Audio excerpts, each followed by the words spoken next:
तो मैंने फिर गाड़ी ले ली, बैंक लीज पे गाड़ी ले ली। अब किसी तरीके घर का सर्किट भी चलाना था क्योंकि घर में मैं सबसे बड़ा था। तो घर वाले इतने सपोर्टिव उस तरह नहीं थे कि जी आप खुले खेलें, कोई परवाह नहीं है। खैर मैंने गाड़ी बैंक लीज पे ले ली, तो उसकी तरह क्रिकेट मुझे मिल नहीं रही थी। तो मेरी रूटीन ये हो गई थी कि मैं मतलब अपने आप को गाड़ी को भी टाइम देना था, घर को भी अर्न करके देना था और अपना भी टाइम अर्न करना था।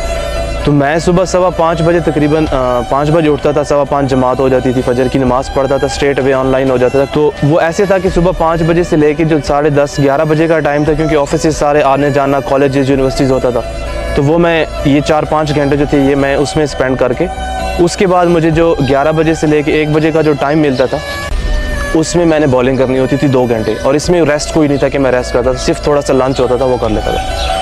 फिर उसके बाद नमाज़ वगैरह पढ़ के घंटा, 1.5 घंटा, आधा घंटा जितना भी टाइम मिलता था बचता था, उसमें मैं थोड़ी बहुत बैटिंग भी कर लेता था, फील्डिंग भी कर लेता था। फिर 2 से 3 बजे या 3 बजे मैं ऑनलाइन हो जाता था, 3 से लेके 7 बजे तक, क्योंकि ये वो टाइम था जब ऑफिस, कॉलेज, यूनिवर्सिटी सब कुछ ऑफ हो रहा होता था। तो इसमें मैं फिर दोबारा ऑनलाइन हो जाता था और अपनी जो मेरी राइड्स रहती थी, रिमेनिंग राइड्स होती थी, उनको पूरा करने की कोशिश करता था। 7 बजे फिर मैंने अपने लिए 1 घंटा निकालना होता था कि अपनी जो फिटनेस है उस पर भी काम करना होता था। फिर 1 घंटा मैं जिम के लिए जाता था। तो जैसे 6 से 7 होता था या 7 से 8, जो भी मुझे इसमें टाइम मिल जाता मैं कर लेता था। वापस घर आता था तो मेरे घर वाले भी वन सो रहे होते थे। सम टाइम तो ऐसे होता था कि रास्ते में कहीं से कुछ मिल जाता तो खा लेता था, वरना मैंने अम्मी को कहने देना कि जी मेरे लिए आपने खाना नहीं बनाना, मैं आके कर लूँगा। डेफिनेटली फीलिंग्स बहुत अच्छी थी और this is the best stage I think. आप अपने कंट्री